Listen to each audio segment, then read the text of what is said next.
Bonjour monsieur, plus que 7 jours pour vous mobiliser pour la région. Bonjour madame. Benjamin Lancard est sur le pied de guerre. À 24 ans, le président des Jeunes Populaires est candidat aux élections régionales. Alors il faut convaincre, encore et toujours, inlassablement.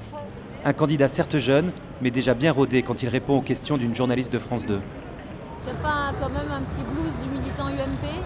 Franchement, vous nous voyez sourire aujourd'hui. Franchement, chez les Jeunes Populaires dans toute la France, il y a 15 à 20 jeunes qui vont être en position éligible. J'espère qu'ils seront élus ce week-end. Avec plaisir et gourmandise, il récite, comme ses aînés, un discours maintes fois répété.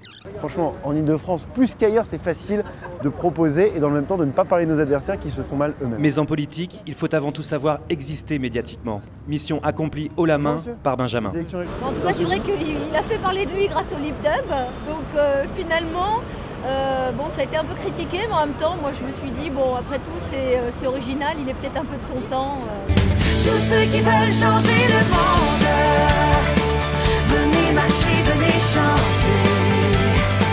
Tous ceux qui veulent changer le monde, venez marcher à mes côtés. Benjamin a choisi le quartier populaire du 10e arrondissement de Paris. Pas vraiment une terre de prédilection pour un jeune UMP. Il y croise d'ailleurs par hasard un ténor du PS, Arnaud Montebourg. Bonjour monsieur le député, Benjamin Lancard, je m'occupe des jeunes de l'UMP. Vous allez bien? Enchanté.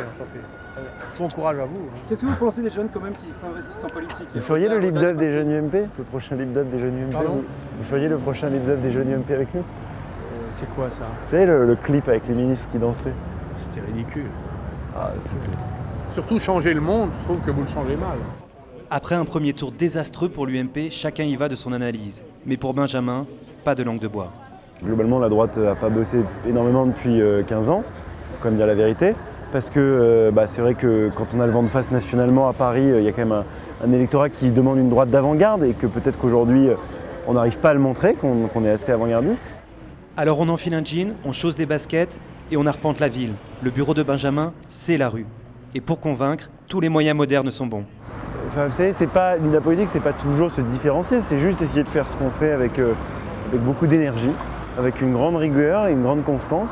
Et puis avec peut-être en effet des méthodes un peu plus nouvelles, c'est clair, en tweetant, en faisant du Facebook, en faisant des LibDub. Mais la vérité, c'est qu'à un moment donné, ce qui compte, c'est est-ce que vous êtes bien avec les gens. Si vous n'aimez pas les gens, changez d'activité. Au siège de l'UMP, on suit le jeune prodige de près. Benjamin a été placé en position éligible sur la liste en Ile-de-France, mais les places sont chères.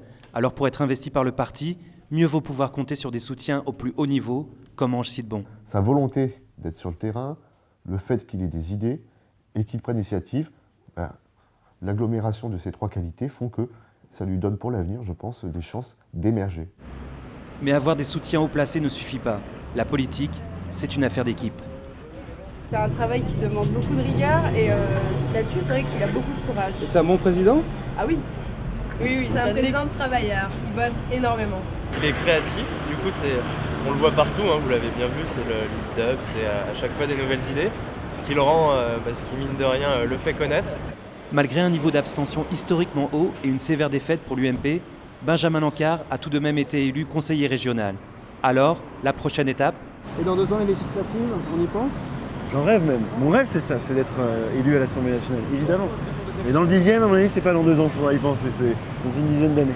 Mais à quoi ressemblera le rêve de Benjamin Lancard dans 10 ans? Jeunes populaires, ouais, c'est les jeunes UMP. Bah oui, c'est ça, je Ouais. vous disais. Vous nous connaissez? Moi, je suis le président des Jeunes Populaires. Ah oui, vous êtes l'UMP, Voilà. vous le gardez alors. Pourquoi alors? Dans tous les cas, se donner du temps semble plus prudent.